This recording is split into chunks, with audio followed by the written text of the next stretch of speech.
ಶ್ರೀ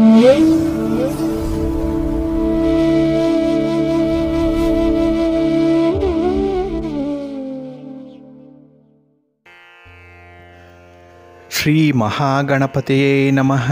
ಶ್ರೀ ಗುರುಭ್ಯೋ ನಮಃ. ಹರಿ ಓಂ. ಸಿರಿಗನ್ನಡ ಸುದ್ದಿವಾಹಿನಿಯ ಸದಭಿಮಾನದ ಸಹೃದಯ ವೀಕ್ಷಕ ಮಹಾಶಯರೇ, ತಮಗೆಲ್ಲರಿಗೂ ಕೂಡ ಸಿರಿಗನ್ನಡ ಸುದ್ದಿವಾಹಿನಿಗೆ ಸ್ವಾಗತ. ದಯಾಮಯನಾದಂಥ ಭಗವಂತನ ಅನುಗ್ರಹ ತಮ್ಮೆಲ್ಲರಿಗೆ ಪ್ರಾಪ್ತಿಯಾಗಲಿ, ತಮ್ಮೆಲ್ಲರ ಜೀವನ ಆರೋಗ್ಯದಾಯಕವಾಗಿರಲಿ, ಸಂತೃಪ್ತಿದಾಯಕವಾಗಿರಲಿ ಎಂದು ಭಗವಂತನಲ್ಲಿ ಪ್ರಾರ್ಥನೆಯನ್ನು ಮಾಡ್ತಾ ಈ ದಿನದ ವಿಶೇಷ ಕಾರ್ಯಕ್ರಮವನ್ನು ನೋಡೋಣ. ಹಾಗೆ ದ್ವಾದಶ ರಾಶಿಯವರ ಗೋಚಾರ ಫಲಗಳು ಹೇಗಿವೆ ಅನ್ನೋದನ್ನು ಕೂಡ ತಿಳಿಯೋಣ ಬನ್ನಿ. ವೀಕ್ಷಕರೇ, ಈ ದಿನ ತಮ್ಮ ಹುಟ್ಟುಹಬ್ಬವನ್ನು ಆಚರಿಸ್ಕೊಳ್ತಾ ಇರುವಂಥ ತಮಗೆಲ್ಲರಿಗೂ ಕೂಡ ಹುಟ್ಟುಹಬ್ಬದ ಶುಭಾಶಯಗಳು. ಹಾಗೆ ಈ ದಿನಾಂಕದಂದು ವಿವಾಹವಾಗಿರುವಂಥ ದಂಪತಿಗಳಿಗೂ ಕೂಡ ವಿವಾಹ ವಾರ್ಷಿಕೋತ್ಸವದ ಶುಭಾಶಯಗಳನ್ನು ಹೇಳ್ತಾ ಭಗವಂತ ತಮಗೆಲ್ಲರಿಗೂ ಕೂಡ ಸಕಲ ಸನ್ಮಂಗಳಗಳನ್ನು ಕರುಣಿಸಲಿ ಅಂತ ಹೇಳಿ ಸಿರಿಗನ್ನಡ ಸುದ್ದಿವಾಹಿನಿಯ ಪರವಾಗಿ ಪ್ರಾರ್ಥಿಸುತ್ತೇನೆ. ಪ್ರೀತಿಯ ವೀಕ್ಷಕ ಬಂಧುಗಳೇ, ಈ ದಿನ 2025 ಮಾರ್ಚ್ ತಿಂಗಳ 26ನೇ ತಾರೀಕು ಸೌಮ್ಯವಾಸರ ಅಂದರೆ ಬುಧವಾರ. ಈ ಬುಧವಾರದ ನಿತ್ಯ ಪಂಚಾಂಗ ಫಲ ಹೇಗಿದೆ ನೋಡೋಣ ಬನ್ನಿ. ಶ್ರೀ ಕ್ರೋಧಿ ನಾಮ ಸಂವತ್ಸರೆ, ಉತ್ತರಾಯಣೆ, ಶಿಶಿರ ಋತು, ಫಾಲ್ಗುಣ ಮಾಸ, ಕೃಷ್ಣ ಪಕ್ಷದ ದ್ವಾದಶಿಯ ತಿಥಿ ಈ ದಿನ ಇದೆ. ಇದು ಈ ದಿನ ರಾತ್ರಿ 10:25 ಇರಲಿದೆ. ನಂತರ ತ್ರಯೋದಶಿ ಆರಂಭ ಆಗುತ್ತೆ. ಈ ದಿನದ ನಕ್ಷತ್ರ ಧನಿಷ್ಠ ನಕ್ಷತ್ರ. ಇದು ಈ ದಿನ ರಾತ್ರಿ 11:35 ಇರಲಿದೆ. ನಂತರ ಶತಭಿಷ ನಕ್ಷತ್ರ ಆರಂಭ ಆಗುತ್ತೆ. ಈ ದಿನದ ಕರ್ಣ ಪೂರ್ವಕರ್ಣ ಕೌಳವ.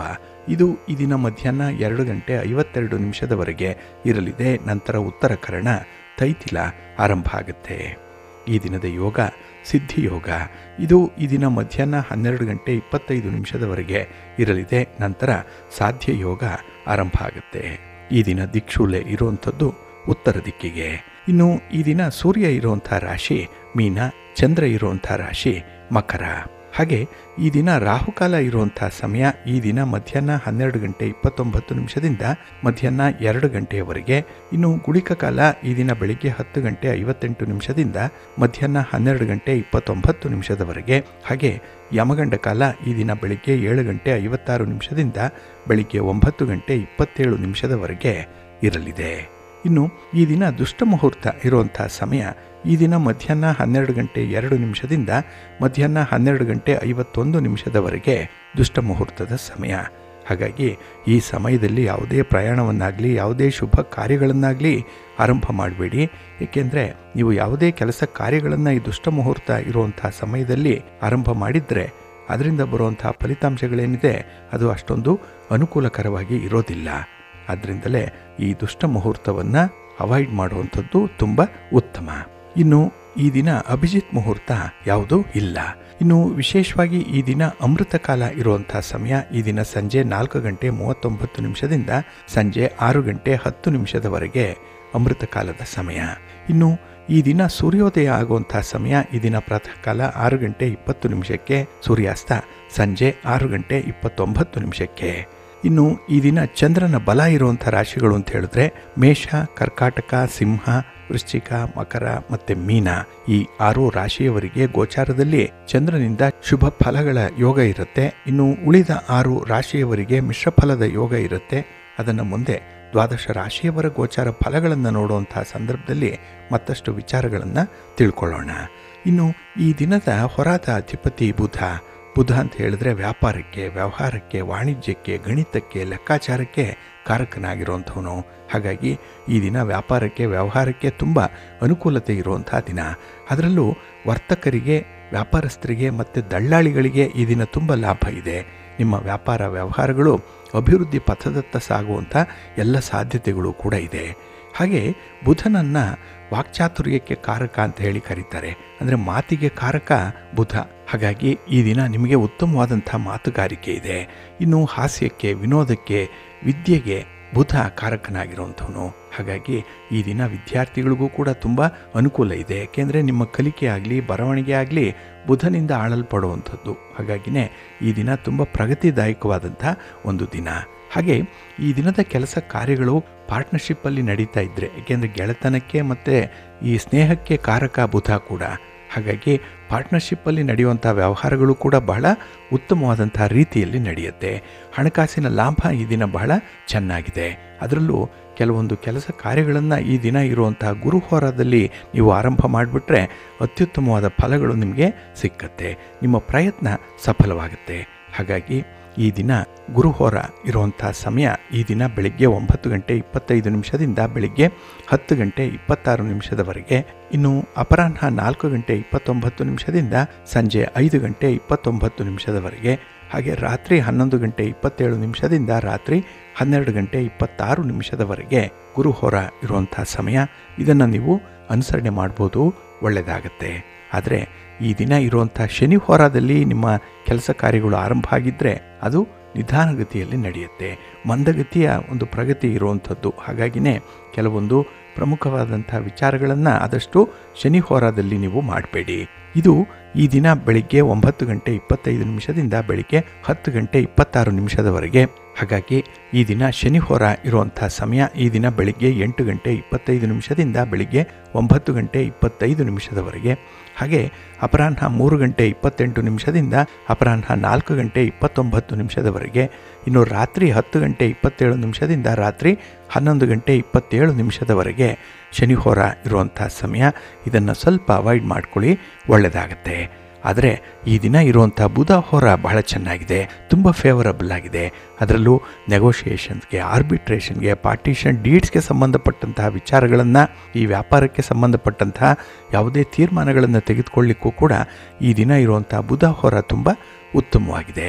ಹಾಗೆ ದಾಖಲೆ ಪತ್ರಗಳಿಗೆ ಸಹಿ ಮಾಡುವಂಥ ವಿಚಾರ, ಹೊಸದಾಗಿ ವ್ಯಾಪಾರ ವ್ಯವಹಾರಗಳನ್ನು ಆರಂಭ ಮಾಡುವಂಥದ್ದು ಅಥವಾ ವ್ಯಾಪಾರದ ವಿಸ್ತರಣೆ ಮಾಡುವಂಥ ಸಂಬಂಧವಾಗಿ ಯಾವುದೇ ತೀರ್ಮಾನವನ್ನು ಕೈಗೊಳ್ಳುವಂಥದ್ದಿದ್ರೂ ಕೂಡ ಬುಧ ಹೋರಾದಲ್ಲಿ ಪ್ರಯತ್ನ ಮಾಡಿ, ಒಳ್ಳೆಯ ಫಲಿತಾಂಶ ನಿಮಗೆ ಸಿಕ್ಕತ್ತೆ. ಹಾಗೆ ಈ ಬುಧ ಹೋರ ಇರುವಂಥ ಸಮಯ ಈ ದಿನ ಬೆಳಿಗ್ಗೆ 6:24 ಬೆಳಿಗ್ಗೆ 7:24 ಇನ್ನು ಮಧ್ಯಾಹ್ನ 1:27 ಮಧ್ಯಾಹ್ನ 2:28 ಹಾಗೆ ರಾತ್ರಿ 8:28 ರಾತ್ರಿ 9:28 ಬುಧ ಹೋರ ಇರುವಂಥ ಸಮಯ. ಇದನ್ನು ಸ್ವಲ್ಪ ಅನುಸರಣೆ ಮಾಡ್ಬೋದು, ಒಳ್ಳೆಯದಾಗತ್ತೆ. ಆದರೆ ಈ ದಿನ ಇರುವಂಥ ಶುಕ್ರ ಹೋರವನ್ನು ಸ್ವಲ್ಪ ಅವಾಯ್ಡ್ ಮಾಡಬೇಕು. ಅದರಲ್ಲೂ ಈ ವಿವಾಹಕ್ಕೆ ಸಂಬಂಧಪಟ್ಟಂಥ ಯಾವುದೇ ಚಟುವಟಿಕೆಗಳಿದ್ದರೆ ಅದನ್ನು ಆದಷ್ಟು ಶುಕ್ರ ಹೋರಾದಲ್ಲಿ ಮಾಡಬೇಡಿ. ಇನ್ನು ದಾಖಲೆ ಪತ್ರಗಳಿಗೆ ಸಹಿ ಮಾಡುವಂಥ ವಿಚಾರ, ಈ ಸ್ಥಿರಾಸ್ತಿಯ ವಿಚಾರವಾಗಿ ನೀವು ಮಾಡುವಂಥ ಪ್ರಯತ್ನಗಳಿರ್ಬೋದು ಅಥವಾ ನಿಮ್ಮ ಪ್ರಯಾಣ ಇರ್ಬೋದು, ಇದನ್ನು ಆದಷ್ಟು ಈ ದಿನ ಇರುವಂಥ ಶುಕ್ರ ಹೋರಾದಲ್ಲಿ ಮಾಡಬೇಡಿ. ಇದು ಈ ದಿನ ಬೆಳಿಗ್ಗೆ 5:23 ಬೆಳಿಗ್ಗೆ 6:23 ಮಧ್ಯಾಹ್ನ 12:27 ಮಧ್ಯಾಹ್ನ 1:27 ಹಾಗೆ ರಾತ್ರಿ 7:29 ರಾತ್ರಿ 8:28 ಶುಕ್ರ ಹೋರ ಇರುವಂಥ ಸಮಯ. ಇದನ್ನು ಸ್ವಲ್ಪ ಅವಾಯ್ಡ್ ಮಾಡ್ಕೊಳ್ಳಿ, ಒಳ್ಳೆಯದಾಗತ್ತೆ. ಹಾಗಾಗಿ ಬಂಧುಗಳೇ, ನಿಮ್ಮ ಕೆಲಸ ಕಾರ್ಯಗಳನ್ನು ಒಳ್ಳೆಯ ಸಮಯದಲ್ಲಿ ಆರಂಭ ಮಾಡಿ. ಒಳ್ಳೆಯ ಮುಹೂರ್ತ ಯಾವುದಿದೆ ಅನ್ನುವಂಥದ್ದನ್ನು ತಿಳ್ಕೊಳ್ಳಿ. ಒಳ್ಳೆಯ ಹೊರ ಯಾವುದಿದೆ, ಯಾವ ಕೆಲಸವನ್ನು ಯಾವ ಹೊರದಲ್ಲಿ ಆರಂಭ ಮಾಡಬೇಕು, ಈ ಎಲ್ಲ ವಿಚಾರಗಳನ್ನು ನೀವು ತಿಳ್ಕೊಳ್ಬೇಕು. ಅದಕ್ಕಾಗಿಯೇ ಪ್ರತಿನಿತ್ಯ ನೀವು ಪಂಚಾಂಗವನ್ನು ಶ್ರವಣ ಮಾಡಬೇಕು. ಆಯಾ ದಿನದ ತಿಥಿ, ವಾರ, ನಕ್ಷತ್ರ, ಯೋಗ, ಕರಣ ಈ ಪಂಚ ಅಂಗಗಳ ಬಗ್ಗೆ ತಿಳ್ಕೊಂಡೇ ನೀವು ಮುಂದುವರಿಬೇಕಾಗತ್ತೆ.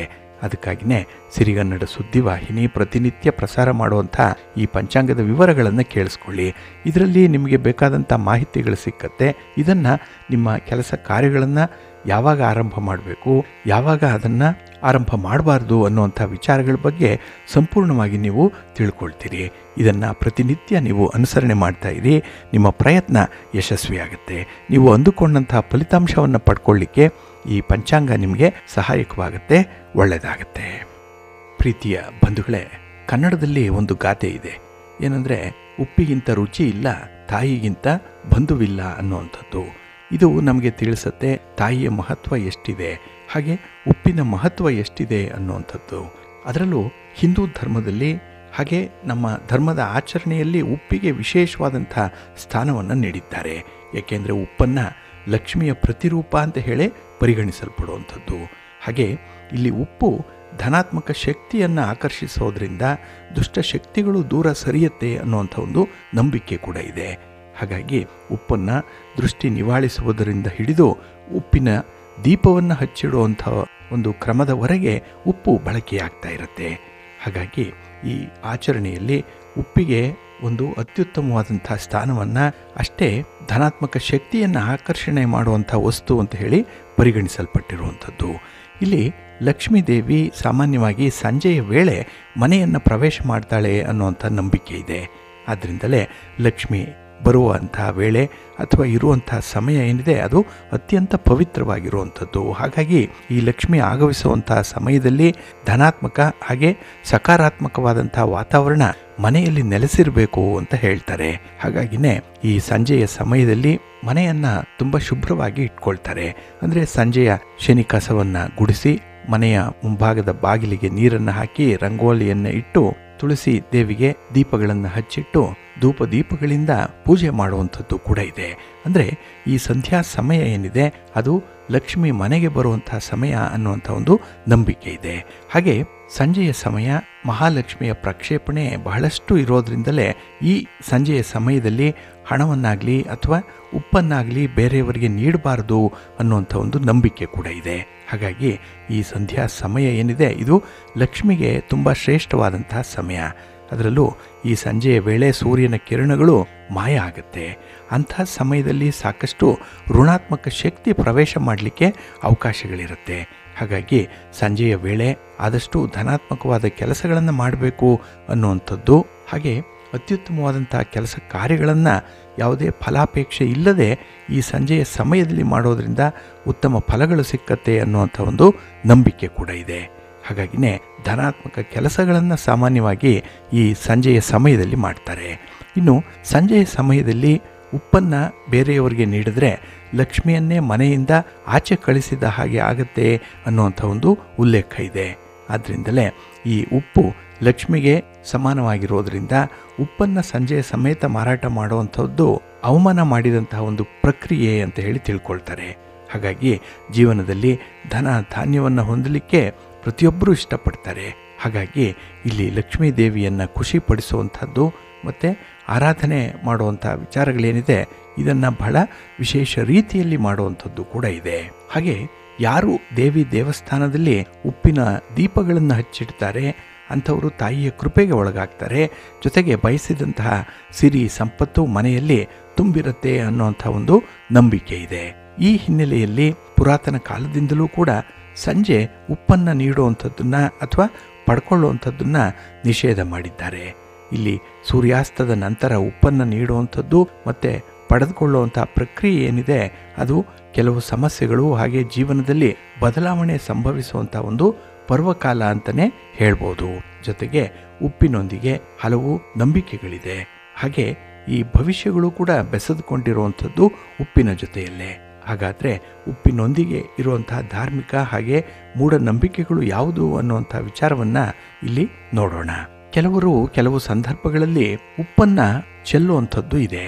ಅಂದರೆ ಈ ಉಪ್ಪು ಅತ್ಯಂತ ಸೂಕ್ಷ್ಮ ಕಣಗಳೊಂದಿಗೆ ಕೂಡಿರುವಂಥದ್ದು, ಅದನ್ನು ಲಕ್ಷ್ಮಿಯ ಪ್ರತೀಕ ಅಂತ ಹೇಳಿ ಕರೆಯುವಂಥದ್ದು. ಹಾಗಾಗಿ ಉಪ್ಪನ್ನು ಬಹಳ ಕಾಲದಿಂದಲೂ ಕೂಡ ಕೆಲವರು ನಿರ್ವಹಣೆ ಮಾಡಿಕೊಂಡೇ ಬರ್ತಾ ಇದ್ದಾರೆ.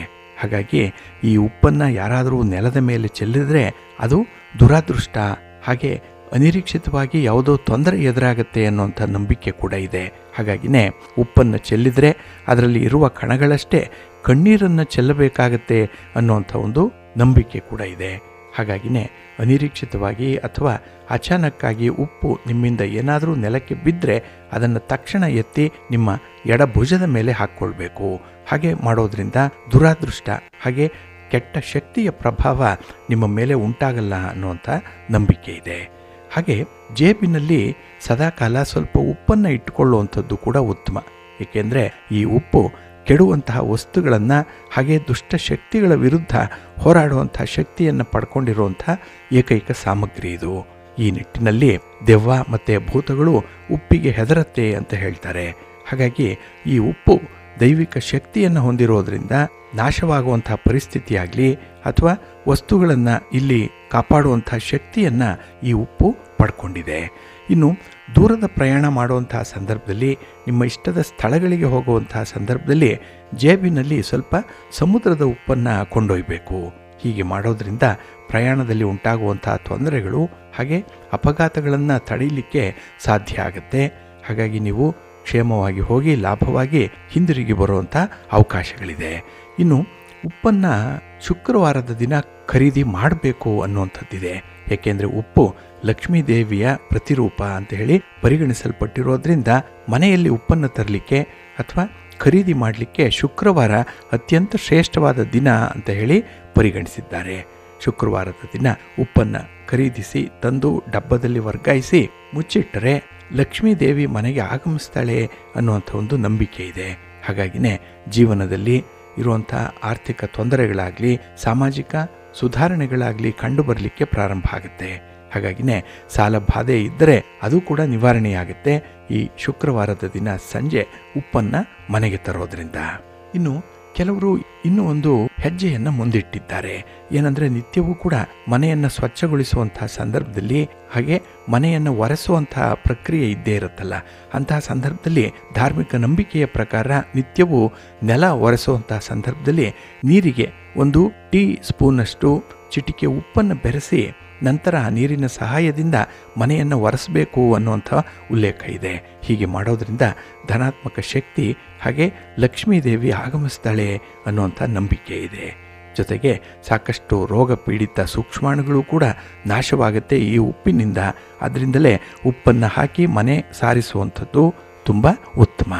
ಇನ್ನು ಗಾಜಿನ ಡಬ್ಬದಲ್ಲಿ ಕೆಲವರು ಉಪ್ಪನ್ನು ಇಟ್ಕೊಂಡಿರ್ತಾರೆ. ಸಾಮಾನ್ಯವಾಗಿ ಪ್ಲಾಸ್ಟಿಕ್ ಡಬ್ಬದಲ್ಲಿ ಉಪ್ಪನ್ನು ಸಂಗ್ರಹಿಸಿ ಇಟ್ಕೊಳ್ತಾರೆ. ಆದರೆ ಈ ಕ್ರಮ ತಪ್ಪು. ಏಕೆಂದರೆ ಇದು ಋಣಾತ್ಮಕ ಶಕ್ತಿಯ ಆಗಮನಕ್ಕೆ ಆಹ್ವಾನ ನೀಡಿದಂತಾಗುತ್ತೆ. ಹಾಗಾಗಿ ಒಂದು ಗಾಜಿನ ಡಬ್ಬದಲ್ಲಿ ಅಥವಾ ಮಣ್ಣಿನ ಪಾತ್ರೆಯಲ್ಲಿ ಅಥವಾ ಪಿಂಗಾಣಿ ಪಾತ್ರೆಯಲ್ಲಿ ಉಪ್ಪನ್ನು ಸಂಗ್ರಹಿಸಿ ಇಡಬೇಕಾಗತ್ತೆ. ಇದರಿಂದ ಉಪ್ಪು ಉತ್ತಮ ಗುಣಮಟ್ಟದೊಂದಿಗೆ ದೀರ್ಘ ಸಮಯದವರೆಗೂ ಕೂಡ ಇರುತ್ತೆ. ಜೊತೆಗೆ ಧನಾತ್ಮಕ ಶಕ್ತಿಯನ್ನು ಮನೆಗೆ ಆಹ್ವಾನ ಮಾಡುವಂಥದ್ದು ಇದರಿಂದ ಸಾಧ್ಯವಾಗುತ್ತೆ. ಇನ್ನು ಮನೆಯಲ್ಲಿ ಕುಟುಂಬದಲ್ಲಿ ಕೆಲವರು ಮನಸ್ತಾಪಗಳಿಂದ ಕೂಡಿರ್ತಾರೆ. ಪತಿ ಪತ್ನಿಯ ನಡುವೆನೇ ವಿರುದ್ಧ ಭಾವನೆಗಳು ಇರುತ್ತೆ. ಹಾಗೆ ಒಡ ಹುಟ್ಟಿದವರ ಜೊತೆಯಲ್ಲಾಗಲಿ ಅಪ್ಪ ಮಗನ ನಡುವೆ ಆಗಲಿ ತಾಯಿ ಮಗ ಹೀಗೆ ಕುಟುಂಬದಲ್ಲಿ ಇರುವಂಥ ಸದಸ್ಯರೇ ಪರಸ್ಪರ ಜಗಳ ಆಡುವಂಥದ್ದು ಇದೆ. ಇಲ್ಲಿ ಮನಃಶಾಂತಿ ನಾಶವಾಗಿ ಹೋಗಿರುತ್ತೆ. ಜೊತೆಗೆ ಮನೆಯಲ್ಲಿ ಯಾವುದೇ ಅಭಿವೃದ್ಧಿ ಕಾರ್ಯಗಳು ಕೂಡ ನಡೀತಾ ಇಲ್ಲ ಅನ್ನುವಂಥ ಒಂದು ನಂಬಿಕೆ ಬರುತ್ತೆ. ಹಾಗಾಗಿನೇ ಒಂದು ಪುಟ್ಟ ಗಾಜಿನ ಡಬ್ಬಿಯಲ್ಲಿ ಸ್ವಲ್ಪ ಉಪ್ಪನ್ನು ಹಾಕಿ ಮುಚ್ಚಳವನ್ನು ಮುಚ್ಚಿ ಆ ಡಬ್ಬವನ್ನು ನೀವು ಮಲಗುವಂಥ ಕೋಣೆಯಲ್ಲಿ ಅಥವಾ ದೇವರ ಮನೆಯ ಮೂಲೆಯಲ್ಲಿ ಇಡಬೇಕು. ಹೀಗೆ ಮಾಡೋದ್ರಿಂದ ಮನೆಯಲ್ಲಿ ಸುಖ ಶಾಂತಿ ಸಮೃದ್ಧಿ ನೆಲೆಸತ್ತೆ ಅನ್ನುವಂಥ ನಂಬಿಕೆ ಇದೆ. ಉಪ್ಪನ್ನು ಮನೆಗೆ ತರುವಾಗ ಬಹಳ ಎಚ್ಚರಿಕೆಯಿಂದ ಇರಬೇಕು. ಅದರಲ್ಲೂ ಶುಕ್ರವಾರದ ದಿನ ಮಾತ್ರವೇ ಉಪ್ಪನ್ನು ಮನೆಗೆ ತರಬೇಕು ಅನ್ನುವಂಥದ್ದು. ಜೊತೆಗೆ ಅಗತ್ಯಕ್ಕಿಂತ ಹೆಚ್ಚು ಉಪ್ಪನ್ನು ಮನೆಗೆ ತರಬಾರ್ದು. ಹಾಗೆ ಆ ಉಪ್ಪನ್ನು ಹೊರಗಡೆಯಿಂದ ತಂದು ಅಥವಾ ಯಾವುದೇ ದಾನದ ರೂಪದಲ್ಲಿ ಉಪ್ಪೇನಾದರೂ ಮನೆಗೆ ಬಂದಿದ್ದರೆ ಅದನ್ನು ಒಂದೆಡೆ ಸಂಗ್ರಹ ಇಡಬಾರ್ದು. ಏಕೆಂದರೆ ಅಗತ್ಯಕ್ಕೆ ತಕ್ಕಷ್ಟು ಮಾತ್ರ ಉಪ್ಪು ಮನೆಯಲ್ಲಿರಬೇಕು ಅನ್ನುವಂಥದ್ದು. ಹಾಗೆ ಲಕ್ಷ್ಮೀದೇವಿ ಮನೆಯಲ್ಲಿ ಇರುವಂಥ ಅಗತ್ಯವಾದ ಸಮೃದ್ಧಿಯನ್ನು ಹೆಚ್ಚಿಸ್ತಾಳೆ, ಹಾಗೆ ಮನಸ್ಸಿಗೆ ಸಂತೋಷವನ್ನು ನೀಡ್ತಾಳೆ ಅನ್ನುವಂಥ ಒಂದು ವಿಚಾರ ಇದೆ. ಹಾಗಾಗಿನೇ ಉಪ್ಪನ್ನು ವಿಶೇಷ ರೀತಿಯಲ್ಲಿ ನಾವು ಪರಿಗಣಿಸಬೇಕು ಅನ್ನುವಂಥದ್ದು. ಹಾಗಾಗಿ ಲಕ್ಷ್ಮಿಯ ಅನುಗ್ರಹಕ್ಕಾಗಿ ಲಕ್ಷ್ಮಿ ಸಮೃದ್ಧಿಯಾಗಿ ಆ ಮನೆಯಲ್ಲೇ ಇರಬೇಕು ಅಂತ ಹೇಳಿದಾಗ ಉಪ್ಪನ್ನು ವ್ಯರ್ಥ ಮಾಡಬಾರ್ದು. ಇನ್ನು ನಾವು ನಿತ್ಯ ಬಳಸುವಂಥ ಆಹಾರ ವಸ್ತುಗಳಲ್ಲಿ ಉಪ್ಪು ಕೂಡ ಒಂದು. ಇಲ್ಲಿ ಪದಾರ್ಥಗಳ ರುಚಿಯನ್ನು ಹೆಚ್ಚಿಸಲಿಕ್ಕೆ ಲವಣ ರೂಪದಲ್ಲಿ ಉಪ್ಪನ್ನು ಬಳಸುವಂಥದ್ದು ಇದೆ. ಹಾಗಾಗಿ ಉಪ್ಪಿನ ಸಹಾಯದಿಂದ ಕೆಲವು ಆಹಾರ ಪದಾರ್ಥಗಳನ್ನು ವರ್ಷಗಳವರೆಗೂ ಕೂಡ ಸಂರಕ್ಷಿಸಿ ಇಡಲಿಕ್ಕೆ ಸಾಧ್ಯವಾಗುತ್ತೆ. ಇನ್ನು ಆರೋಗ್ಯಕರ ಗುಣವನ್ನು ಹೊಂದಿರುವಂಥ ಉಪ್ಪಿಗೆ ಧಾರ್ಮಿಕ ವಿಚಾರಗಳು ಕೂಡ ಸೇರ್ಪಡೆಗೊಂಡ್ರೆ ಅದರ ಮಹತ್ವ ಮತ್ತಷ್ಟು ಹೆಚ್ಚಾಗುತ್ತೆ. ಇನ್ನು ವೈಜ್ಞಾನಿಕವಾಗಿ ನೋಡೋದಾದರೆ ಈ ಉಪ್ಪಿನ ಮೂಲ ಧಾತುಗಳಾದಂತಹ ಸೋಡಿಯಂ ಮತ್ತು ಕ್ಲೋರಿನ್ ಎರಡೂ ಕೂಡ ಪ್ರತಿ ಮಾನವರಿಗೂ ಕೂಡ ಬೇಕು. ಏಕೆಂದರೆ ಎಲ್ಲ ಜೀವಿಗಳ ಉಳಿವಿಗೆ ಇದು ಅತ್ಯವಶ್ಯಕವಾಗಿ ಬೇಕಾಗಿರುವಂಥದ್ದು. ಹಾಗಾಗಿ ಇಲ್ಲಿ ಉಪ್ಪು ಶರೀರದ ಜಲ ಪ್ರಮಾಣವನ್ನು ನಿಯಂತ್ರಣ ಮಾಡೋದರಲ್ಲಿ ನಮಗೆ ಸಹಕಾರಿಯಾಗಿದೆ. ಆದರೆ ಈ ಎರಡೂ ಧಾತುಗಳನ್ನು ಉಪ್ಪಿನ ರೂಪದಲ್ಲಿಯೇ ಸೇವಿಸಬೇಕಾದಂಥ ಅಗತ್ಯತೆ ಏನಿಲ್ಲ. ಇತರ ಆಹಾರ ಪದಾರ್ಥಗಳ ಮೂಲಕ ಕೂಡ ಈ ಎರಡೂ ಧಾತುಗಳನ್ನು ನಾವು ಪಡ್ಕೊಳ್ಳಿಕ್ಕೆ ಸಾಧ್ಯ ಇದೆ. ಹಾಗಾಗಿ ಈ ಉಪ್ಪನ್ನು ವೈಜ್ಞಾನಿಕವಾಗಿ ನಾವು ಅಡಿಗೆಯಲ್ಲಿ ಬಳಸುವಂಥದ್ದು ಇದೆ. ಜೊತೆಗೆ ಅಡಿಗೆಗೆ ಮಾತ್ರ ಅಲ್ಲ, ವಾಸ್ತುಶಾಸ್ತ್ರದಲ್ಲೂ ಕೂಡ ಉಪ್ಪು ಬಹಳ ಮುಖ್ಯವಾಗಿ ಕೆಲಸಕ್ಕೆ ಬರುತ್ತೆ. ಇದು ನಕಾರಾತ್ಮಕ ಶಕ್ತಿಯನ್ನು ಹೀರಿಕೊಳ್ಳುತ್ತೆ ಮತ್ತು ಧನಾತ್ಮಕ ಶಕ್ತಿಯನ್ನು ಹೆಚ್ಚಿಸುತ್ತೆ ಅನ್ನುವಂಥದ್ದು ವಾಸ್ತು ತಜ್ಞರ ಅಭಿಪ್ರಾಯ ಆಗಿದೆ. ಹಾಗಾಗಿನೇ ಈ ವಾಸ್ತುಶಾಸ್ತ್ರದ ಸಮಸ್ಯೆಗಳನ್ನು ನಿವಾರಣೆ ಮಾಡಿಕೊಳ್ಳಿಕ್ಕೆ ಉಪ್ಪನ್ನು ಹೆಚ್ಚು ಹೆಚ್ಚು ಬಳಸ್ತಾರೆ. ಇನ್ನು ಲೋ BP ಸಮಸ್ಯೆಯಿಂದ ಯಾರು ಬಳಲ್ತಾ ಇರ್ತಾರೆ ಅಂಥವರು BPಯನ್ನು ನಿಯಂತ್ರಣದಲ್ಲಿ ಇಟ್ಕೊಳ್ಳಿಕ್ಕೆ ಉಪ್ಪು ಸಹಾಯ ಮಾಡುತ್ತೆ. ಆದರೆ ಇದನ್ನು ಅತಿಯಾಗಿ ಸೇವಿಸಿದರೆ ಅಧಿಕ ರಕ್ತದೊತ್ತಡ ಸಮಸ್ಯೆಗೆ ಗುರಿಯಾಗಬೇಕಾಗತ್ತೆ. ಮಿತವಾಗಿ ಸೇವಿಸಿದ್ರೆ ದೇಹಕ್ಕೆ ಅನುಕೂಲವಾಗುತ್ತೆ ಅನ್ನುವಂಥದ್ದು ವೈದ್ಯರು ಹೇಳುವಂಥ ಮಾತು. ಹಾಗೆ ಮನೆಯಲ್ಲಿ ಸಂಪತ್ತನ್ನು ಹೆಚ್ಚಿಸಿಕೊಳ್ಳಿಕ್ಕೆ, ದುಷ್ಟ ಶಕ್ತಿಗಳಿಂದ ತೊಂದರೆಗಳನ್ನು ನಿವಾರಣೆ ಮಾಡಿಕೊಳ್ಳಿಕ್ಕೆ, ಯಾವುದೇ ಅಡೆತಡೆಗಳು ಸಮಸ್ಯೆಗಳಿದ್ರೆ ಅದನ್ನು ತೆಗೆದು ಹಾಕಲಿಕ್ಕೆ ಉಪ್ಪು ಸಹಾಯ ಮಾಡುತ್ತೆ. ಹಾಗಾಗಿನೇ ಈ ಉಪ್ಪು ಬಹು ಉಪಕಾರಿಯಾಗಿ ಇರುವಂಥದ್ದು. ಅದರಲ್ಲೂ ಕೆಲವರು ಏನು ಮಾಡ್ತಾರೆ, ಒಂದು ಲೋಟದಲ್ಲಿ ಉಪ್ಪನ್ನು ತುಂಬಿಸಿ ಅದನ್ನು ಸ್ನಾನಗೃಹದ ಮೂಲೆಯಲ್ಲಿ ಇಡುವಂಥದ್ದು. ಹೀಗೆ ಮಾಡೋದ್ರಿಂದ ಮನೆಯಲ್ಲಿನ ವಾಸ್ತುದೋಷ ನಿವಾರಣೆಯಾಗುತ್ತೆ ಅನ್ನುವಂಥ ನಂಬಿಕೆ ಇದೆ. ಹಾಗೆ ಆ ಮನೆಯಲ್ಲಿ ಮಾಡ್ತಾ ಇರುವಂಥ ವ್ಯಾಪಾರ ವ್ಯವಹಾರಗಳು ತುಂಬ ಪ್ರಗತಿದಾಯಕವಾಗಿರುತ್ತೆ. ಹಾಗೆ ನಕಾರಾತ್ಮಕ ಶಕ್ತಿ ಕೂಡ ದೂರವಾಗುತ್ತೆ ಅನ್ನುವಂಥ ನಂಬಿಕೆ ಇದೆ. ಹಾಗೆ ಮನೆಯಲ್ಲಿ ಯಾರಾದರೂ ಖಿನ್ನತೆಯಿಂದ ಬಳಲ್ತಾ ಇದ್ದರೆ, ಆಗಾಗ್ಗೆ ಅನಾರೋಗ್ಯಕ್ಕೆ ಒಳಗಾಗ್ತಾ ಇದ್ದರೆ ಅಂಥವರಿಗೆ ಉಪ್ಪಿನಿಂದ ಸಮಸ್ಯೆ ಕಡಿಮೆ ಆಗುತ್ತೆ. ತಾಮ್ರದ ಪಾತ್ರೆಯಲ್ಲಿ ಉಪ್ಪನ್ನು ತುಂಬಿ ಮಲಗುವ ಕೋಣೆಯಲ್ಲಿ ಇಟ್ಟರೆ ಅವರ ಆರೋಗ್ಯ ಸುಧಾರಣೆಯಾಗುತ್ತೆ ಅನ್ನುವಂಥದ್ದು ವಾಸ್ತುಶಾಸ್ತ್ರದಲ್ಲಿ ಹೇಳಿರುವಂಥ ಮಾತು. ಇನ್ನು ಉಪ್ಪನ್ನು ಕೆಂಪು ಬಟ್ಟೆಯಲ್ಲಿ ಸುತ್ತಿ ಮನೆಯ ಬಾಗಿಲಿನ ಮುಂದೆ ನೇತು ಹಾಕಿದರೆ, ಅಥವಾ ಅಂಗಡಿ ಇರ್ಬೋದು ಅಥವಾ ನಿಮ್ಮ ಕಚೇರಿ ಇರ್ಬೋದು, ಅದರ ಮುಂದೆ ಅದನ್ನು ನೇತು ಹಾಕಿದ್ರೆ ನಕಾರಾತ್ಮಕ ಶಕ್ತಿ ದೂರವಾಗುತ್ತೆ.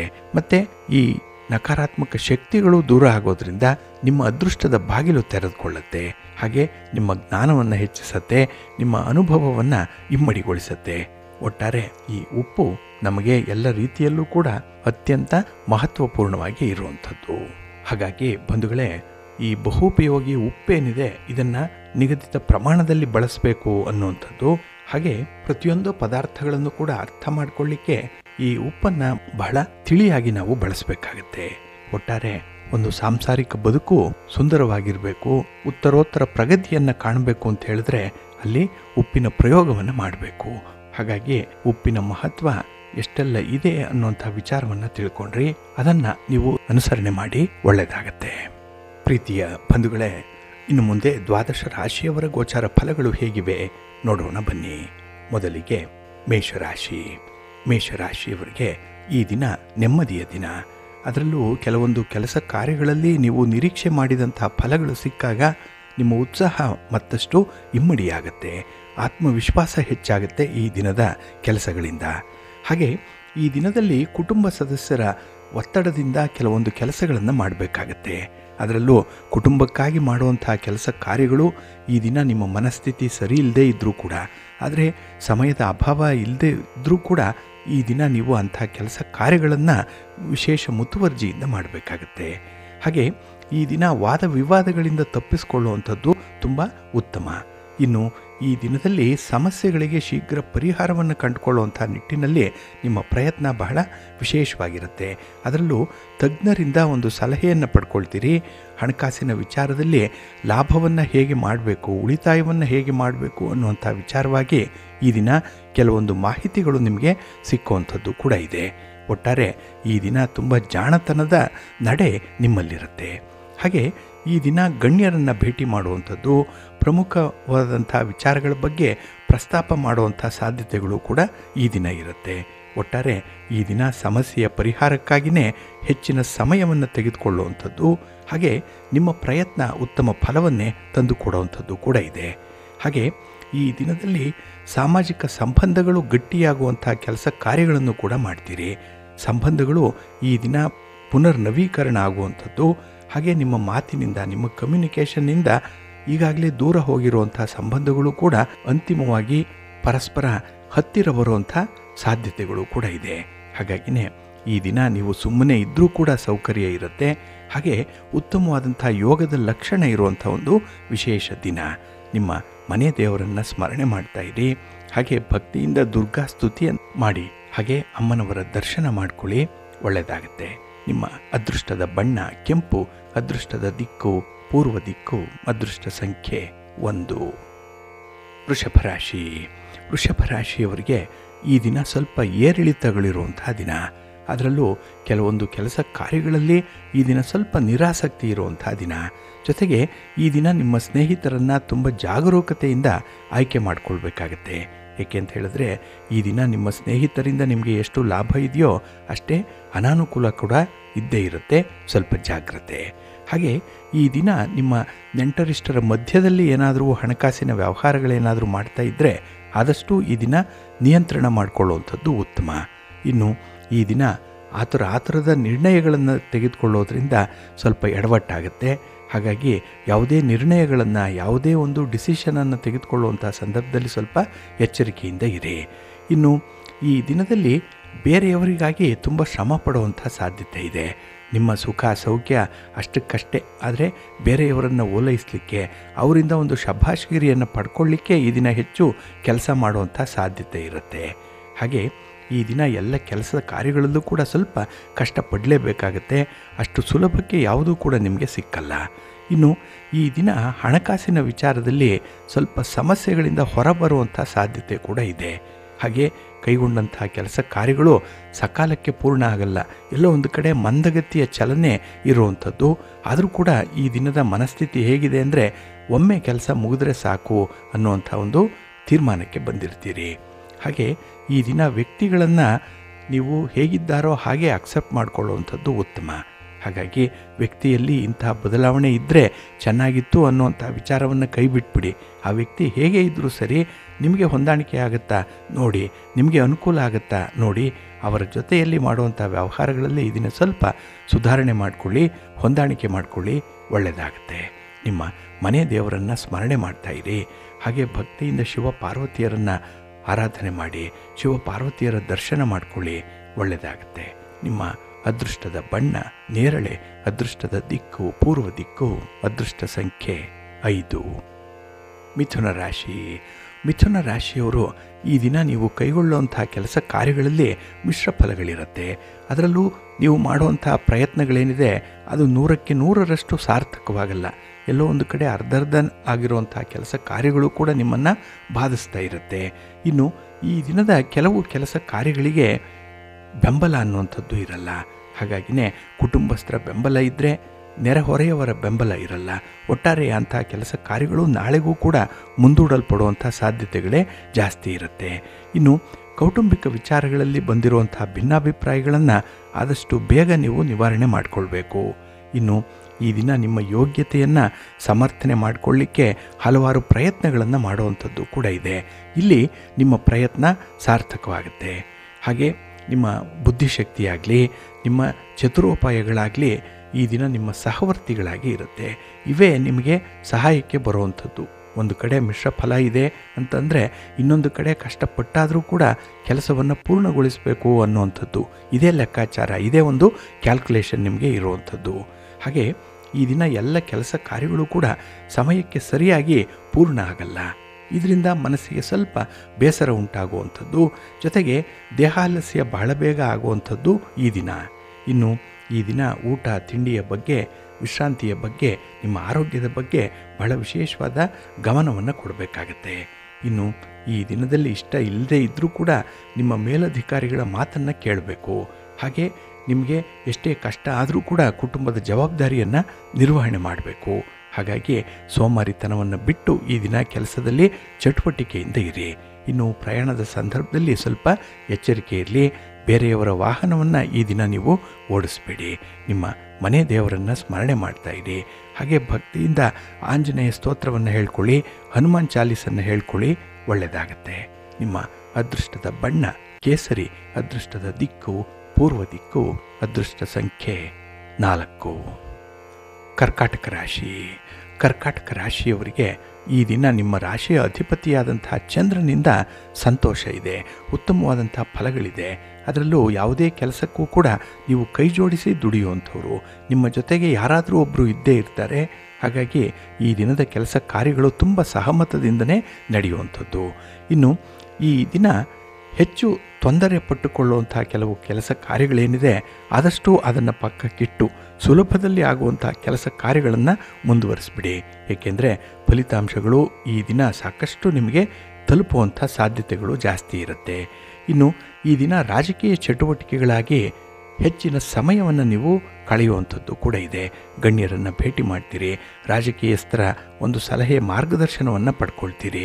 ಒಟ್ಟಾರೆ ಈ ದಿನದ ಒಂದು ಪ್ರಯತ್ನ ಏನಿದೆ ನಿಮಗೆ ಸಮಾಧಾನವನ್ನು ತರುತ್ತೆ.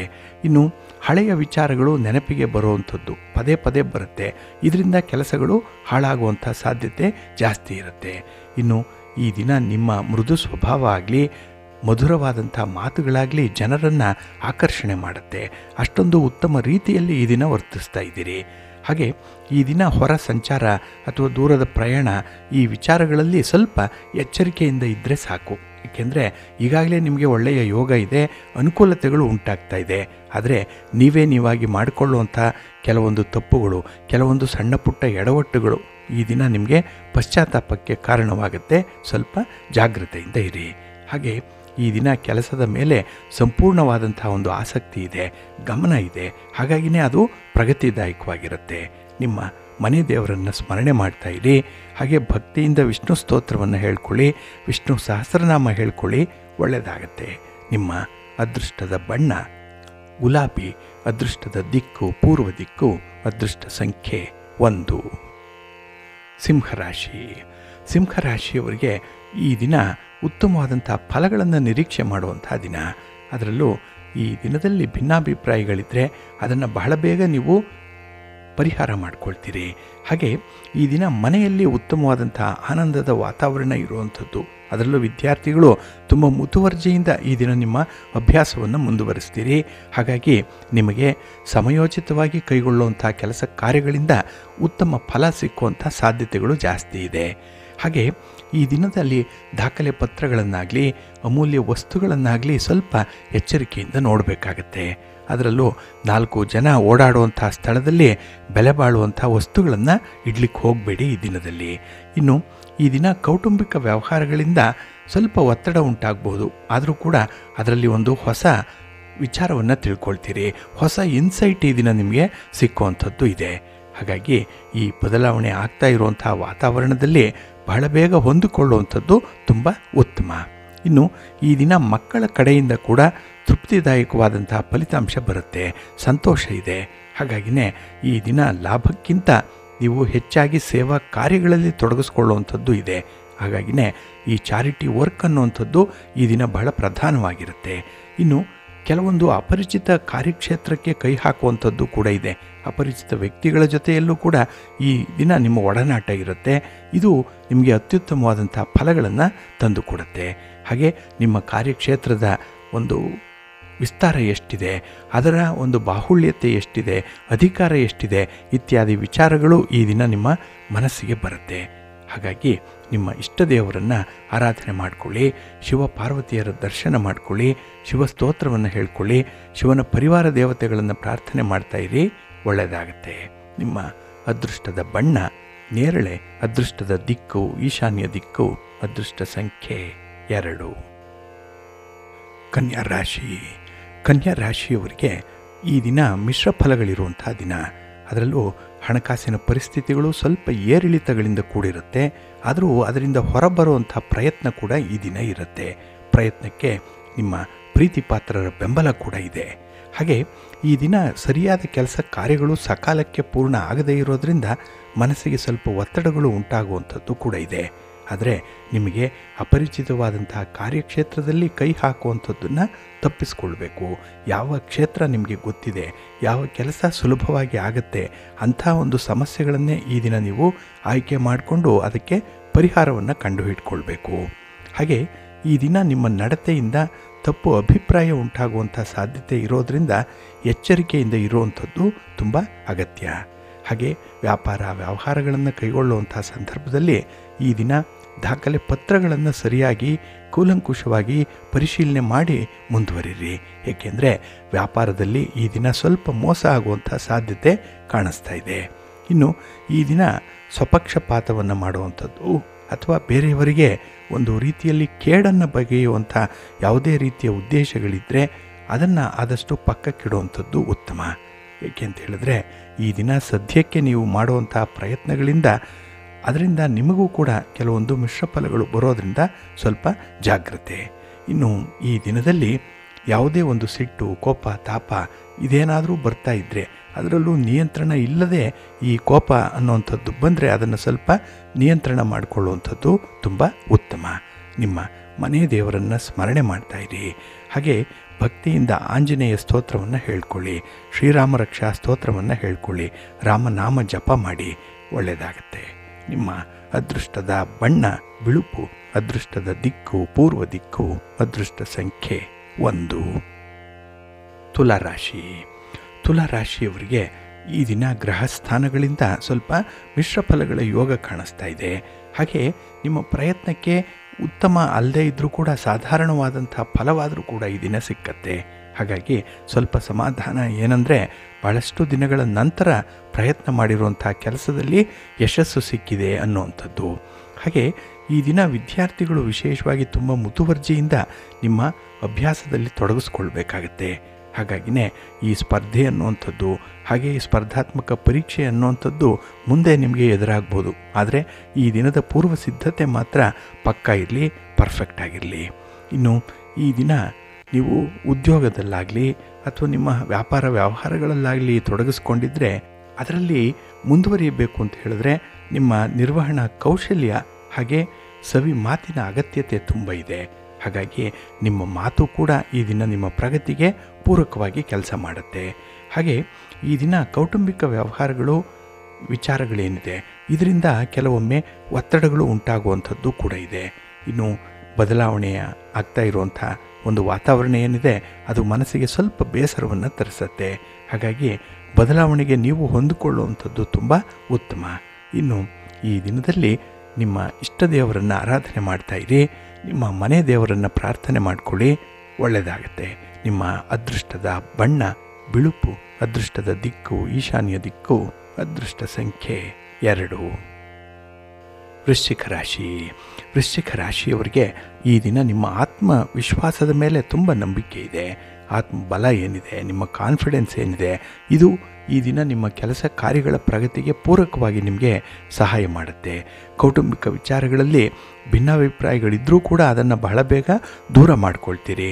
ಹಾಗೆ ಎಲ್ಲರೊಂದಿಗೆ ನಗುತ್ತಾ ಒಂದು ಟೀಮ್ ವರ್ಕ್ ಮಾಡುವಂಥ ಅವಕಾಶಗಳು ಈ ದಿನ ಇದೆ. ಹಾಗೆ ಈ ದಿನದಲ್ಲಿ ಬರಬೇಕಾದಂಥ ಹಣ ಸಕಾಲಕ್ಕೆ ಬರಲ್ಲ, ಬಂದರೂ ಕೂಡ ಅಲ್ಪ ಸ್ವಲ್ಪನೇ ಬರುವಂಥದ್ದು. ಇನ್ನು ಈ ದಿನದಲ್ಲಿ ಪ್ರಮುಖ ವ್ಯವಹಾರಗಳಲ್ಲಿ ನೀವು ಸಕಾಲದಲ್ಲಿ ಆ ಕೆಲಸವನ್ನು ಪೂರ್ಣಗೊಳಿಸಬೇಕು ಅನ್ನುವಂಥ ಒಂದು ಭರಾಟೆಯಲ್ಲಿರ್ತೀರಿ. ಇದರಿಂದ ಕೆಲವೊಂದು ತಪ್ಪುಗಳಾಗುವಂಥ ಸಾಧ್ಯತೆ ಇರುತ್ತೆ. ಹಾಗೆ ಈ ದಿನ ಮಾತಿನಲ್ಲೂ ಕೂಡ ಅಷ್ಟೊಂದು ಸ್ಪಷ್ಟತೆ ಅನ್ನುವಂಥದ್ದು ಕೆಲವು ಕಡೆ ಕಾಣಿಸ್ತಾ ಇಲ್ಲ. ಆದರೆ ಈ ದಿನ ಆ ಕೆಲಸಗಳ ಇಂಟೆನ್ಸಿಟಿಯನ್ನು ನೋಡಿಕೊಳ್ಳಿ. ಹಾಗೆ ಆ ಸಮಸ್ಯೆ ಬಹಳ ಬೇಗ ಪರಿಹಾರ ಆಗಬೇಕು ಅನ್ನುವಂಥ ನಿಟ್ಟಿನಲ್ಲಿ ಕೆಲಸಗಳನ್ನು ಮುಂದುವರಿಸಿ. ಹಾಗೆ ಪ್ರತಿ ಕೆಲಸವನ್ನು ಕೂಡ ತುಂಬ ಪ್ರಾಯೋಗಿಕ ದೃಷ್ಟಿಯಿಂದ ನೋಡಬೇಕಾಗತ್ತೆ, ತುಂಬ ಪ್ರಾಕ್ಟಿಕಲ್ ಆಗಿ ನೋಡಿ. ಹಾಗೆ ನಿಮ್ಮ ಸ್ನೇಹಿತರಾಗಲಿ, ನಿಮ್ಮ ಸಹೋದ್ಯೋಗಿಗಳಾಗಲಿ ನಿಮ್ಮ ಬುದ್ಧಿವಂತಿಕೆಯನ್ನು ಈ ದಿನ ಗೌರವಿಸ್ತಾರೆ. ಏಕೆಂದರೆ ನಿಮ್ಮ ಪ್ರಬುದ್ಧವಾದಂತಹ ತೀರ್ಮಾನ ಈ ದಿನ ತುಂಬ ಸಕ್ಸಸ್ ಆಗುತ್ತೆ. ಇನ್ನು ಮಕ್ಕಳ ಕಡೆಯಿಂದ ನಿಮಗೆ ತೃಪ್ತಿದಾಯಕವಾದಂಥ ಫಲಿತಾಂಶ ಬರೋದರಿಂದಲೇ ಈ ದಿನ ಸಂತೋಷ ಇದೆ, ಸಂಭ್ರಮ ಇದೆ. ಹಾಗೆ ಈ ದಿನ ನಿಮ್ಮ ಕೋಪವನ್ನಾಗಲಿ, ಹಠಮಾರಿತನವನ್ನಾಗಲಿ, ಮೊಂಡುತನವನ್ನಾಗಲಿ ಬಿಟ್ಟು ಹೊಂದಾಣಿಕೆ ಮಾಡಿಕೊಳ್ಳುವಂಥ ಒಂದು ರಾಜಿ ಸೂತ್ರವನ್ನು ಕಂಡು ಹಿಡ್ಕೊಳ್ಳಿ, ಒಳ್ಳೆಯದಾಗತ್ತೆ. ಒಟ್ಟಾರೆ ಈ ದಿನದ ಸೇವಾ ಕಾರ್ಯಗಳಲ್ಲಿ ನಿಮಗೆ ತುಂಬ ಸಂತೃಪ್ತಿ ಇದೆ, ಸಮಾಧಾನ ಇದೆ. ನಿಮ್ಮ ಮನೆ ದೇವರನ್ನು ಸ್ಮರಣೆ ಮಾಡ್ತಾಯಿರಿ. ಹಾಗೆ ಭಕ್ತಿಯಿಂದ ಈ ದಿನ ನೀವು ಶಿವಸ್ತೋತ್ರವನ್ನು ಹೇಳ್ಕೊಳ್ಳಿ, ಶಿವ ಪಂಚಾಕ್ಷರಿ ಮಂತ್ರವನ್ನು ಹೇಳ್ಕೊಳ್ಳಿ, ಒಳ್ಳೆಯದಾಗತ್ತೆ. ನಿಮ್ಮ ಅದೃಷ್ಟದ ಬಣ್ಣ ಬಿಳುಪು, ಅದೃಷ್ಟದ ದಿಕ್ಕು ಈಶಾನ್ಯ ದಿಕ್ಕು, ಅದೃಷ್ಟ ಸಂಖ್ಯೆ 1. ಧನುರಾಶಿ. ಧನುರಾಶಿಯವರಿಗೆ ಈ ದಿನದ ವಿದ್ಯಮಾನಗಳಲ್ಲಿ ಸ್ವಲ್ಪ ನಂಬಿಕೆಯನ್ನು ಇಟ್ಕೊಳ್ಬೇಕಾಗತ್ತೆ. ಏಕೆಂದರೆ ಕೆಲವೊಂದು ಕೆಲಸ ಕಾರ್ಯಗಳು ಭಗವಂತನಿಂದ ನೇರವಾಗಿ ನಿಮಗಾಗಿ ಈ ದಿನ ಆಗುವಂಥದ್ದು. ಹಾಗೆ ಆಧ್ಯಾತ್ಮಿಕ ದೃಷ್ಟಿಕೋನದಿಂದ ನೋಡುವಂಥ ವಿಚಾರಗಳು ನಿಮ್ಮ ಸ್ವಂತದ ಅನುಭವವನ್ನು ಆಧರಿಸಿರುವಂಥದ್ದು. ಇನ್ನು ಈ ದಿನದ ನಿರ್ವಹಣೆಗಾಗಿ ನೀವು ಹಮ್ಮಿಕೊಂಡಿರುವಂಥ ಉದ್ಯೋಗ ಏನಿದೆ ಇದು ಬಹಳ ವಿಶೇಷವಾಗಿ ನಿಮ್ಮ ಮನೆ ದೇವರಿಂದ ಪ್ರಾರಂಭ ಆಗಿರುವಂಥದ್ದು. ಹಾಗಾಗಿ ಒಟ್ಟಾರೆ ಈ 4-6 ಕೆಲಸ ಕಾರ್ಯಗಳಲ್ಲಿ ಈ ದಿನ ನಿಮ್ಮನ್ನು ನೀವು ತೊಡಗಿಸ್ಕೊಳ್ತೀರಿ. ಹಾಗೆ ಈ ದಿನ ಆಧ್ಯಾತ್ಮಿಕ ಚಿಂತನೆಗಳು ಕೂಡ ಜಾಸ್ತಿಯಾಗುವಂಥ ಸಾಧ್ಯತೆ ಇದೆ. ಇನ್ನು ಉದ್ಯೋಗ ಕ್ಷೇತ್ರದಲ್ಲಿ ನಿಮ್ಮ ಶ್ರಮ ಸ್ವಲ್ಪ ಜಾಸ್ತಿ ಇರುತ್ತೆ. ಹಾಗೆ ಕೆಲವೊಂದು ಮಾತುಗಳು ಭಿನ್ನಾಭಿಪ್ರಾಯಕ್ಕೆ ಕಾರಣವಾಗೋದ್ರಿಂದ ಆದಷ್ಟು ನಿಮ್ಮ ಮಾತನ್ನು ನಿಯಂತ್ರಣದಲ್ಲಿ ಇಟ್ಕೊಳ್ಳುವಂಥದ್ದು ತುಂಬ ಉತ್ತಮ. ಇನ್ನು ಈ ದಿನ ಈ ಸಮಸ್ಯೆಗಳ ಪರಿಹಾರವನ್ನು ಮಾಡಿಕೊಳ್ಳಿಕ್ಕೆ ಉತ್ತಮ ಅವಕಾಶಗಳೇನೋ ಸಿಕ್ಕತ್ತೆ, ಆದರೆ ಅವಕಾಶಗಳನ್ನು ಸದುಪಯೋಗ ಪಡಿಸ್ಕೊಳ್ಬೇಕು. ಇನ್ನು ಲಾಭಕ್ಕೆ ಸಂಬಂಧಪಟ್ಟಂತಹ ಕೆಲಸಗಳಲ್ಲಿ ಸ್ವಲ್ಪ ದೋಷಗಳು ಉಂಟಾಗಬಹುದು. ಹಾಗಾಗಿನೇ ಈ ದಿನ ಸಾಧಕ ಬಾಧಕಗಳನ್ನು ಆಮೂಲಾಗ್ರವಾಗಿ ಪರಿಶೀಲನೆ ಮಾಡುವಂಥದ್ದು ಉತ್ತಮ. ಇನ್ನು ಈ ದಿನ ನಿಮ್ಮ ತೀವ್ರ ಪ್ರತಿಕ್ರಿಯೆಯಿಂದ ಕೆಲವೊಂದು ತಪ್ಪು ಗ್ರಹಿಕೆಗಳು ಉಂಟಾಗುವಂಥ ಸಾಧ್ಯತೆ ಕೂಡ ಇದೆ. ಇಲ್ಲಿ ಆಗಬೇಕಾದಂಥ ಕೆಲಸ ಕಾರ್ಯಗಳಿಗೆ ಸ್ವಲ್ಪ ಓವರ್ ರಿಯಾಕ್ಟ್ ಮಾಡುವಂಥದ್ದು, ಹಾಗೆ ಕೆಲಸಗಳ ಬಗ್ಗೆ ಸ್ವಲ್ಪ ಅನುಮಾನ ಪಡುವಂಥ ಸಾಧ್ಯತೆಗಳಿರೋದರಿಂದ ಈ ದಿನ ಕೆಲಸಗಳಲ್ಲಿ ಮಿಶ್ರ ಫಲಗಳೇ ತುಂಬಿರುತ್ತೆ. ಹಾಗೆ ಈ ದಿನ ಪ್ರಮುಖ ವ್ಯವಹಾರಗಳಲ್ಲಿ ನಿಮ್ಮ ಸಂಗಾತಿ, ನಿಮ್ಮ ಪ್ರೀತಿ ಪಾತ್ರರ ಕಡೆಯಿಂದ ಸ್ವಲ್ಪ ಒತ್ತಡ ಇರುತ್ತೆ. ಇದರಿಂದ ಆತುರವಾಗಿ ನಿರ್ಧಾರವನ್ನು ಕೈಗೊಳ್ಳುವಂಥ ಒಂದು ಪ್ರಯತ್ನದಲ್ಲಿ ಇರ್ತೀರಿ. ಹಾಗಾಗಿನೇ ಈ ದಿನದಲ್ಲಿ ನಿಮ್ಮ ಕುಟುಂಬ ಜೀವನ ಆಗಲಿ, ನಿಮ್ಮ ಉದ್ಯೋಗ ಅಥವಾ ವ್ಯಾಪಾರಿ ಜೀವನ ಆಗಲಿ ಸ್ವಲ್ಪ ಏರಿಳಿತಗಳಿಂದಲೇ ಕೂಡಿರುವಂಥದ್ದು. ಹಾಗೆ ಈ ದಿನ ಸ್ಥಿರವಾದಂತಹ ಒಂದು ತೀರ್ಮಾನಕ್ಕೆ ಬದ್ಧರಾಗಬೇಕು. ಅದಕ್ಕಾಗಿಯೇ ವಿಷ್ಣು ಸ್ತೋತ್ರವನ್ನು ಹೇಳ್ಕೊಳ್ಳಿ, ವಿಷ್ಣು ಸಹಸ್ರನಾಮವನ್ನು ಹೇಳ್ಕೊಳ್ಳಿ, ಮಹಾಲಕ್ಷ್ಮಿಯ ದರ್ಶನ ಮಾಡ್ಕೊಳ್ಳಿ, ಒಳ್ಳೆಯದಾಗತ್ತೆ. ನಿಮ್ಮ ಅದೃಷ್ಟದ ಬಣ್ಣ ಕೆಂಪು, ಅದೃಷ್ಟದ ದಿಕ್ಕು ಪೂರ್ವ ದಿಕ್ಕು, ಅದೃಷ್ಟ ಸಂಖ್ಯೆ 1. ಮಕರ ರಾಶಿ. ಮಕರ ರಾಶಿಯವರಿಗೆ ಈ ದಿನ ನಿಮ್ಮ ಸಾಧನೆಯ ಹಾದಿಯಲ್ಲಿರುವಂಥ ದಿನ. ಹಾಗಾಗಿ ಈ ದಿನದ ಕೆಲಸ ಕಾರ್ಯಗಳಲ್ಲಿ ನಿಮಗೆ ಸಂಪೂರ್ಣವಾದಂಥ ತೃಪ್ತಿ ಇರುತ್ತೆ. ಜೊತೆಗೆ ಪ್ರಬುದ್ಧರಾಗಿರುವಂಥ ವ್ಯಕ್ತಿಗಳಲ್ಲಿ ಈ ದಿನ ನೀವು ಬೆರೆಯುವಂಥದ್ದು, ಅವರ ಜೊತೆ ಮಾತುಕತೆ, ಅವರ ಕಷ್ಟ ಸುಖಗಳ ವಿಚಾರ ವಿನಿಮಯ ಇತ್ಯಾದಿಗಳು ಈ ದಿನ ಆಗುವಂಥದ್ದು ಇದೆ. ಹಾಗೆ ಕುಟುಂಬ ಸದಸ್ಯರ ಜೊತೆಯಲ್ಲಿ ಈ ದಿನ ಒಗ್ಗಟ್ಟಾಗಿ ಒಂದು ಕೆಲಸಕ್ಕೆ ಕೈ ಹಾಕ್ತೀರಿ. ಗ್ರಹ ಸ್ಥಾನಗಳು ನಿಮ್ಮ ಪ್ರಯತ್ನಕ್ಕೆ ಉತ್ತಮ ಫಲವನ್ನು ದೊರಕಿಸ್ಕೊಡ್ತಾ ಇದೆ. ಹಾಗೆ ಸಮಯೋಚಿತವಾದಂತಹ ನಿರ್ವಹಣೆಯಿಂದ ಒಳ್ಳೆಯ ಪ್ರತಿಫಲ ಕೂಡ ಈ ದಿನ ನಿಮಗೆ ಸಿಕ್ಕತ್ತೆ. ಮನೆಯಲ್ಲಿ ಆನಂದದ ವಾತಾವರಣ ಇದೆ. ವಿದ್ಯಾರ್ಥಿಗಳು ಹೆಚ್ಚು ಮುತುವರ್ಜಿಯಿಂದ ಅಭ್ಯಾಸ ಮಾಡ್ತಾರೆ. ಹಾಗೆ ಈ ನಾಳಿನ ಸ್ಪರ್ಧೆಯಲ್ಲಿ ಬಹಳ ಸಮರ್ಥವಾಗಿ ಭಾಗವಹಿಸುವಂಥದ್ದು ಕೂಡ ಇದೆ. ಒಟ್ಟಾರೆ ಈ ದಿನ ನಿಮ್ಮ ಕೈಯಲ್ಲಿರುವಂಥ ಕೆಲಸ ಕಾರ್ಯಗಳನ್ನು ಪೂರ್ಣಿ ಮಾಡುವಂಥ ಒಂದು ಗುರಿಯನ್ನು ಇಟ್ಕೊಂಡಿದ್ದೀರಿ. ಇದು ಯಶಸ್ಸನ್ನು ತರುತ್ತೆ. ಇನ್ನು ಈ ದಿನ ನಿಮ್ಮ ಉಚ್ಚ ಸಾಮಾಜಿಕ ಸ್ಥಾನಮಾನ ಏನಿದೆ ಅದು ಅಗತ್ಯವಿದ್ದಾಗ ಮಾತ್ರ ಅದನ್ನು ಬಳಸ್ಕೊಳ್ಬೇಕು. ಇನ್ಫ್ಲೂಯೆನ್ಸ್ ಇದೆ ಅಂತ ಹೇಳಿ ಪದೇ ಪದೇ ಅದನ್ನು ಬಳಸಲಿಕ್ಕೆ ಹೋಗಬೇಡಿ. ಇನ್ನು ಈ ದಿನದಲ್ಲಿ ನಿಮ್ಮ ಆಲೋಚನಾ ಶಕ್ತಿಯ ಮೇಲೆ ನೀವು ನಂಬಿಕೆಯನ್ನು ಇಟ್ಕೊಂಡಿರಿ. ನಿಮಗೆ ಸಾಕಷ್ಟು ವಿಚಾರಗಳಿದೆ, ಸಾಕಷ್ಟು ಕಲ್ಪನೆಗಳಿದೆ, ಸಾಕಷ್ಟು ಅನುಭವಗಳಿದೆ. ಇದರ ಆಧಾರದ ಮೇಲೆ ನಿಮ್ಮ ಒಂದು ಕೆಲಸ ಕಾರ್ಯಗಳನ್ನು ಮುಂದುವರಿಸಿ, ಒಳ್ಳೆಯದಾಗುತ್ತೆ. ನಿಮ್ಮ ಇಷ್ಟ ದೇವರನ್ನು ಆರಾಧನೆ ಮಾಡ್ತಾ ಇರಿ.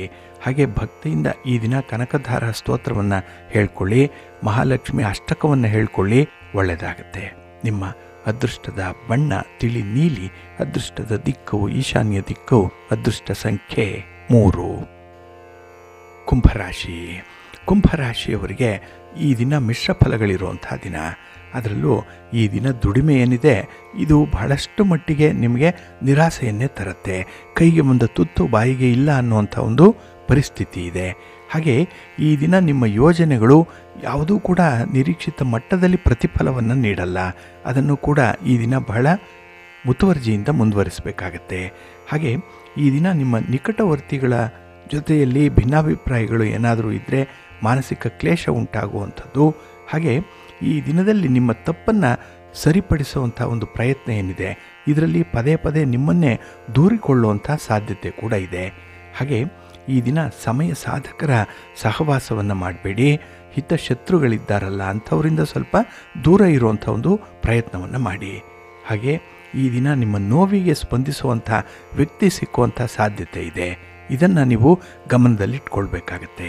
ಹಾಗೆ ಈ ದಿನ ವೈಯಕ್ತಿಕ ಸಂಬಂಧಗಳಲ್ಲಿಯೂ ಕೂಡ ಸ್ವಲ್ಪ ಗೊಂದಲ ಉಂಟಾದರೆ ಆಶ್ಚರ್ಯ ಪಡಬೇಕಾಗಿಲ್ಲ. ಏಕೆಂದರೆ ಈ ದಿನದ ವಿದ್ಯಮಾನಗಳೇನಿದೆ ಇದು ಮನಸ್ಸಿಗೆ ಸ್ವಲ್ಪ ಅಸಮಾಧಾನವನ್ನೇ ತರುವಂಥದ್ದು. ಇನ್ನು ಈ ದಿನ ವಿಶೇಷವಾಗಿ ಹೊಂದಿಕೊಂಡು ಹೋಗುವಂಥ ಗುಣ ಇದ್ದರೆ ಮಾತ್ರ ಈ ದಿನ ಏನಾದರೂ ಒಂದು ಒಳ್ಳೆಯ ಪ್ರತಿಫಲ ಅನ್ನುವಂಥದ್ದು ಸಿಕ್ಕತ್ತೆ. ಒಟ್ಟಾರೆ ಈ ದಿನದ ಪ್ರಯತ್ನದಲ್ಲಿ ಉತ್ತಮವಾದಂಥ ಫಲವನ್ನು ಕಾಣಲಿಕ್ಕೆ ಎಲ್ಲ ರೀತಿಯಲ್ಲೂ ವ್ಯವಸ್ಥೆಗಳಿದೆ. ಆದರೆ ಅದನ್ನು ಉಪಯೋಗಿಸ್ಕೊಳ್ಳುವಂಥ ಒಂದು ಸಂದರ್ಭ ಬರಬೇಕು. ಅದಕ್ಕಾಗಿಯೇ ಮನೆ ದೇವರನ್ನು ಸ್ಮರಣೆ ಮಾಡ್ತಾಯಿರಿ, ನಿಮ್ಮ ಇಷ್ಟ ದೇವರನ್ನು ಪ್ರಾರ್ಥನೆ ಮಾಡ್ತಾಯಿರಿ, ಒಳ್ಳೆಯದಾಗತ್ತೆ. ನಿಮ್ಮ ಅದೃಷ್ಟದ ಬಣ್ಣ ನೇರಳೆ, ಅದೃಷ್ಟದ ದಿಕ್ಕು ಈಶಾನ್ಯ ದಿಕ್ಕು, ಅದೃಷ್ಟ ಸಂಖ್ಯೆ 2. ಮೀನರಾಶಿ. ಮೀನರಾಶಿಯವರಿಗೆ ಈ ದಿನ ನಿಮ್ಮ ಮಾತಿನ ಬೆಲೆ, ಮಾತಿಗೆ ಮೌಲ್ಯ ತುಂಬ ಹೆಚ್ಚಾಗುತ್ತೆ. ಮಾತಿಗೆ ಒಂದು ತೂಕ ಇದೆ. ಹಾಗಾಗಿನೇ ಈ ದಿನದ ಪ್ರಯಾಣಗಳು ಕೂಡ ನಿಮಗೆ ತುಂಬ ಲಾಭದಾಯಕವಾಗೇ ಇರುತ್ತೆ. ಇನ್ನು ಪ್ರಮುಖವಾದಂತಹ ಕೆಲಸ ಕಾರ್ಯಗಳು ನಿರಾಯಾಸವಾಗಿ ಪೂರ್ಣಗೊಳ್ಳುವಂಥ ಸಾಧ್ಯತೆ ಕೂಡ ಇದೆ. ಇನ್ನು ಈ ದಿನ ಈ ನಿರ್ಮಾಣ ಕಾರ್ಯ ಏನಿದೆ ಅದು ಚುರುಕುಗೊಳ್ಳುವಂಥ ಸಾಧ್ಯತೆ ಇದೆ. ಹಾಗಾಗಿ ಒಂದಿಬ್ಬರು ಕೆಲಸ ಮಾಡೋದಕ್ಕಿಂತ ಒಂದು ತಂಡವಾಗಿ ಕೆಲಸ ಮಾಡುವಂಥದ್ದು ಸೂಕ್ತ ಅನ್ನುವಂಥ ಅಭಿಪ್ರಾಯ ನಿಮ್ಮದಾಗಿರುತ್ತೆ. ಹಾಗೆ ಈ ದಿನ ಉದ್ಯೋಗ ಕ್ಷೇತ್ರದಲ್ಲೂ ಕೂಡ ನಿಮ್ಮ ಜವಾಬ್ದಾರಿಗಳು ಹೆಚ್ಚಾಗುತ್ತೆ. ಭಿನ್ನಾಭಿಪ್ರಾಯಗಳಿದ್ದರೆ ಮನಸ್ಸಿನಿಂದ ದೂರ ಹಾಕುವಂಥ ಒಂದು ಪ್ರಯತ್ನ ಮಾಡಿ. ಹಾಗೆ ಈ ದಿನ ಹೊಸ ಜವಾಬ್ದಾರಿಯನ್ನು ವಹಿಸಿಕೊಳ್ಳುವ ಮೊದಲು ನಿಮ್ಮ ಸಂಗಾತಿ, ನಿಮ್ಮ ಪ್ರೀತಿ ಪಾತ್ರರ ಅನುಮತಿಯನ್ನು ಪಡ್ಕೊಳ್ಳುವಂಥದ್ದು ಉತ್ತಮ. ಇನ್ನು ಈ ದಿನ ನಿಮ್ಮ ಯೋಗ್ಯತೆಯನ್ನು ಸಮರ್ಥನೆ ಮಾಡಿಕೊಳ್ಳಿಕ್ಕೆ, ನೀವು ಮಾಡಿರುವಂಥ ಕೆಲಸ ಕಾರ್ಯಗಳು ಸರಿ ಅಂತ ಹೇಳಲಿಕ್ಕೆ ಈ ದಿನ ತುಂಬ ಆತ್ಮವಿಶ್ವಾಸ ಬೇಕು. ಹಾಗೆ ಈ ದಿನ ನಿಮ್ಮ ದೌರ್ಬಲ್ಯವನ್ನು ಯಾರೊಂದಿಗೂ ಕೂಡ ಹೇಳ್ಕೊಳ್ಬೇಡಿ. ನಿಮ್ಮ ವೀಕ್ನೆಸ್ಸನ್ನು ಆದಷ್ಟು ನಿಮ್ಮೊಳಗೆ ಇಟ್ಕೊಳ್ಳುವಂಥ ಒಂದು ಪ್ರಯತ್ನ ಮಾಡಿ. ಇನ್ನು ನಿಮ್ಮ ಮಾನಸಿಕ ಒತ್ತಡ, ಖಿನ್ನತೆ ಅದನ್ನು ನಿವಾರಣೆ ಮಾಡಿಕೊಳ್ಬೇಕು ಅಂತ ಹೇಳಿದ್ರೆ ಪದೇ ಪದೇ ಅಂತಹದ್ದೇ ಸನ್ನಿವೇಶಗಳು ಒದಗಿ ಬರುತ್ತೆ. ಹಾಗಾಗಿನೇ ಈ ದಿನ ಭಗವಂತನ ಧ್ಯಾನದ ಜೊತೆಯಲ್ಲಿ ಈ ಒಂದು ಪರಿಹಾರ ಕ್ರಮವನ್ನು ಅನುಸರಣೆ ಮಾಡಿಕೊಳ್ಳಿ, ಒಳ್ಳೆಯದಾಗತ್ತೆ.